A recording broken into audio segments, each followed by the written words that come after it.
వినోదం అందించే ఎగ్జిబిషన్లు విషయాన్ని పంచకూడదు. వందలాది జనం ప్రోగయ్యే చోట కనీసం నిబంధనలు పాటించాలి. కానీ అధికారులు, ప్రజాప్రతినిధులు అండదండలతో ఎన్ఓసీలు తీసుకునే ఎగ్జిబిషన్లు నిర్వహిస్తున్నారు.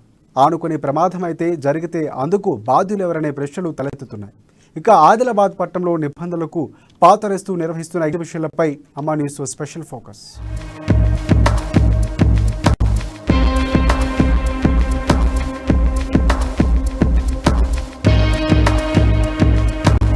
వందలాది స్టాళ్లు, నిత్యం వేలాదిగా వచ్చే జనాలతో ఆదిలాబాద్ పట్టణంలోని రామ్లీలా మైదానంతో పాటు అటు డైట్ కళాశాల మైదానంలో నిర్వహిస్తున్న ఎగ్జిబిషన్లు కిటకిటలాడుతున్నాయి.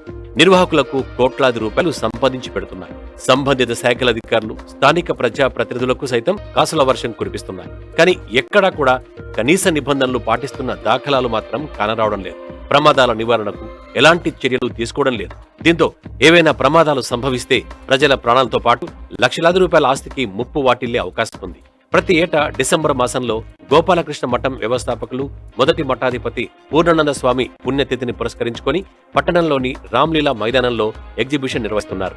మహారాష్ట్రలోని నాగ్పూర్కు చెందిన వ్యాపారులు మఠానికి చెందిన ఈ స్థలాన్ని 40 నుంచి 50 రోజుల పాటు లీజుకు తీసుకుని లక్షల రూపాయలు అద్దె కింద చెల్లిస్తున్నారు. అటు సంబంధిత శాఖల నుంచి ఎన్ఓసీలు పొందడానికి వారికి సైతం ముడుపులు ముట్టజెప్తున్నారని తెలుస్తోంది.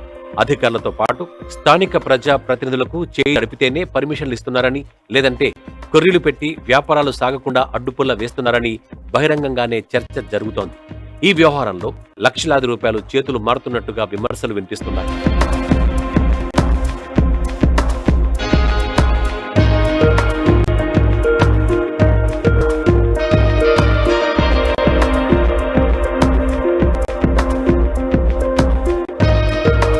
ఎగ్జిబిషన్ నిర్వహించాలంటే ఆయా శాఖల అనుమతులు తప్పనిసరి. బల్దియాతో పాటు పోలీస్, రెవెన్యూ, ట్రాన్స్కో, అగ్నిమాపక శాఖల నుంచి నో అబ్జెక్షన్ సర్టిఫికెట్లు పొందాల్సి ఉంటుంది. అటు సంబంధిత శాఖలు సూచించిన నిబంధనలు తప్పనిసరిగా పాటిస్తేనే అధికారులు క్షేత్రస్థాయిలో పరిశీలించి అనుమతులు మంజూరు చేస్తారు. కానీ ఇక్కడ అది జరగలేదన్న వాదన వినపడుతోంది. సదర్ నిర్వాహకులు సంబంధిత శాఖల అధికారులతో పాటు స్థానిక ప్రజా ప్రతినిధులకు ముడుపులు చెల్లించి అడ్డదారిలో అనుమతులు పొందినట్టుగా విమర్శలొస్తున్నాయి. దాదాపు 10 నుంచి 14 లక్షల వరకు వారికి ముట్టజెప్పినట్టుగా గుసగుసలు వినపడుతున్నాయి.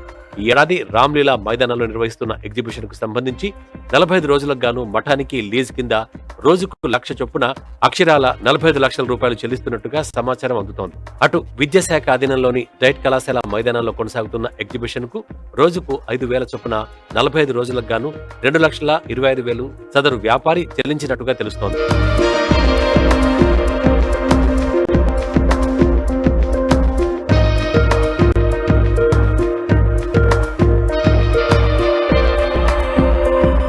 అటు ప్రతి ఏటా కోట్లలో వ్యాపారం జరుగుతోంది. ప్రవేశ రుసుము మొదలు ఎగ్జిబిషన్ లో ఏర్పాటు చేసిన పలు ఆట వస్తువులకు భారీగా ఛార్జీలు పెంచి సందర్శకుల జేబులు గుళ్ల చేస్తున్నారు.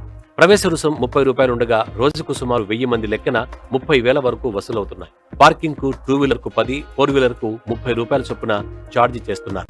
ఇక లోపల వివిధ రకాల గృహోపకరణ, పిల్లల ఆట వస్తువులకు సంబంధించి దాదాపు 100 వరకు స్టాళ్లున్నాయి.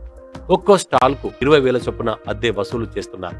100 షాపులకు 20 లక్షల వరకు అద్దె కింద ఎగ్జిబిషన్ నిర్వాహకుడికి చెల్లించాల్సి వస్తోంది. అంతేకాకుండా ఎగ్జిబిషన్ లో ఏర్పాటు చేసిన జాయింట్ వీల్స్, సర్కస్, ఇతర ఆట వస్తువులకు సంబంధించిన ఒక్కో దానికి ఒక్కో రకమైన రుసుము వసూలు చేస్తున్నారు. ఒక్కొక్కరు 1,00,000 నుంచి 1,50,000 వరకు సదరు నాగ్పూర్ కు చెందిన వ్యాపారికి చెల్లిస్తున్నారు. మొత్తంగా చూసుకుంటే కేవలం 45 రోజుల వ్యవధిలోనే కోటికి పైగా వ్యాపారం జరుగుతోంది. शुरू में अच्छा हुआ, अभी जरा कम चल रहा है. पब्लिक आ रही, जरूरतमंद है वो ले रहे, जरूरतमंद नहीं है सो रिटर्न घूम के चल जा रहे. यहाँ पर अब प्लाट का मालूम 15-16 हज़ार प्लाट रहता रेट एक प्लाट का. ग्राहक तो चल रहा है अल्हम्दुलिल्लाह, जो भी चल रहा सो शुरू में अच्छा चला. उसके बाद अब मालूम होता और 20 दिन तक है बोल रहे, तो अपने डिपेंड पे अब लेने वाले आगे वाला कम भी ले सकता. अब उसको तो मतलब नहीं रहता, वो सब ग्राहक को तो मत बोल दो, जो भी देना है प्लाट के हिसाब से अपने को देना पड़ता है. किराया इसका 20,000 रुपये है एक दुकान का. 6 दुकान का 1,20,000. ये 45 दिन का है. अभी ग्राहक तो इस समय बहुत कम है. पिछले साल थोड़ा सही था, इस बार बहुत कम है क्योंकि बारिश भी आ गया, इसके लिए धंधा वंदा बहुत कम है। नहीं क्या कर सकते हैं जी, अभी जब लगाया है दुकान तो फिर अभी देखो चलता है। अभी तो 15-20 दिन हुआ है, अभी 20 दिन तो बाकी है चलना। अभी देखो 10-15 दिन और चलेगा, उसके बाद पता चलता है किराया निकलेगा या नहीं निकलेगा। अभी तो दुकान चलेगा, पब्लिक आएगी तो चलेगा, क्योंकि अभी बारिश की वजह से पब्लिक भी कम है थोड़ा। गए साल तो थोड़ा अच्छा था, इस साल तो मतलब इतना अच्छा नहीं है, हाफ है उसका धंधा। మరోవైపు ఎగ్జిబిషన్లో ఎక్కడా నిబంధనలు పాటించడం లేదు. అగ్ని ప్రమాదాల నివారణకు తీసుకుంటున్న చర్యలు ఎక్కడా కనిపించడం లేదు. వాస్తవానికి ఎగ్జిబిషన్ గ్రౌండ్ సరౌండింగ్ ఏరియాను బట్టి నిత్యం వచ్చే సందర్శకుల్ని బట్టి ఎగ్జిట్ డోర్స్ ఏర్పాటు చేయాలి. ఫైర్ సేఫ్టీకి సంబంధించి అన్ని రకాల జాగ్రత్తలు తీసుకోవాలి. ప్రమాదాలు సంభవిస్తే సులువుగా తప్పించుకునేందుకు వీలుగా సందర్శకులకు తెలిసేలా డైవర్షన్ బోర్డులు ఏర్పాటు చేయాలి. కానీ సంబంధిత ఎగ్జిబిషన్ నిర్వాహకులు ఈ రూల్స్ ను బ్రేక్ చేస్తున్నారు, నిబంధనలకు పాతరేస్తున్నారు. క్షేత్రస్థాయిలో పరిశీలిస్తే ఇది బహిర్గతమవుతుంది. అధికారులు, స్థానిక ప్రజాప్రతినిధుల అండ చూసుకుని నిర్వాహకులు ప్రజల ప్రాణాలతో చెలగాటమాడుతున్నారు. ఫైర్ ప్రికాషన్ గురించి డ్రమ్స్లు కానీ ఫైర్ ఎక్స్టింగ్విషర్ కానీ వాళ్ళు పెట్టుకున్నారు. అయితే వాళ్ళకు తాత్కాలిక ఎన్ఓసి ఇవ్వడానికి మా డివిజనల్ ఫైర్ ఆఫీసర్ గారు ఇచ్చిండ్రు. అయితే దాంట్లో తాత్కాలిక జనాలకు ఏదో ఉపయోగించడానికి ఒక కాకర్స్కి ఎట్లా ఇస్తాము తాత్కాలిక పర్మనెంట్ కదా, అది నెల రోజులు, నెల 15 రోజులు ఇట్లా తాత్కాలికంగా ఇవ్వడం జరిగింది. అది సుఖ ఆన్లైన్లో వాళ్ళు అప్లై చేసినారు, వాళ్ళు తీసుకున్నారు. అయితే ఒకటి ఏంటంటే దానికి ఒకటే ఎగ్జస్ట్ అంటే ఒకటే ఇంట్రెస్ట్ ఉంది. మళ్ళీ నేను సాయంత్రం పోయి ఇన్స్పెక్షన్ మళ్ళీ చేసి వాళ్ళకు లెఫ్ట్ సైడ్ ఒక ఇంట్రెస్ట్ పెట్టమని చెప్తాను. మళ్ళీ ఈ డైట్ కళాశాల ఒక సేమ్ పరిస్థితి అట్లనే ఉంది. అయితే వాళ్ళు అంతే ఒక 15 రోజులు, నెల దాంట్లో తీసుకున్నారు. అయితే ఇది జనాల కోసం ఉపయోగిస్తుంది కదా అన్న ఉద్దేశంతో ఇవ్వడం జరిగింది.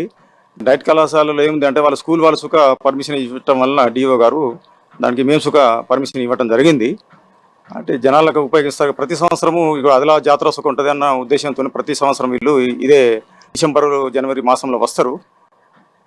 అయితే మా ఫైర్ సేఫ్టీ మళ్ళీ నేను పోయి ఇన్స్పెక్షన్ చేసి మీకు తెలుపుతాను. ప్రస్తుతం ఆదిలాబాద్ లో జరుగుతున్న 2 ఎగ్జిబిషన్ గ్రౌండ్ లోను నిర్వాహకులు నిబంధనలకు తూట్లు పొడుస్తున్నారు. కేవలం ఒకే ఒక ఎగ్జిట్ డోర్ ఉండడం, ఫైర్ సేఫ్టీకి సంబంధించి స్టాళ్ల ఎదుట ఎలాంటి పరికరాలు అందుబాటులో లేకపోవడం, కనీసం నీటి డ్రమ్ములు ఉంచకపోవడం, షాపులకు మధ్య డిస్టెన్స్ మెయింటైన్ చేయకపోవడం వంటి లోపాలు కళ్లకు కట్టినట్టు కనిపిస్తున్నాయి. అటు సంబంధిత శాఖాధికారులు సైతం ఇవేవీ పరిశీలించకుండా అనుమతులు జారీ చేయడంపై విమర్శలొస్తున్నాయి. ఇప్పటికైనా అధికారులు రంగంలోకి దిగి యుద్ధ ప్రాతిపదికన నిర్వహణ లోపాల్ని సవరించాలని పలువురు కోరుతున్నారు.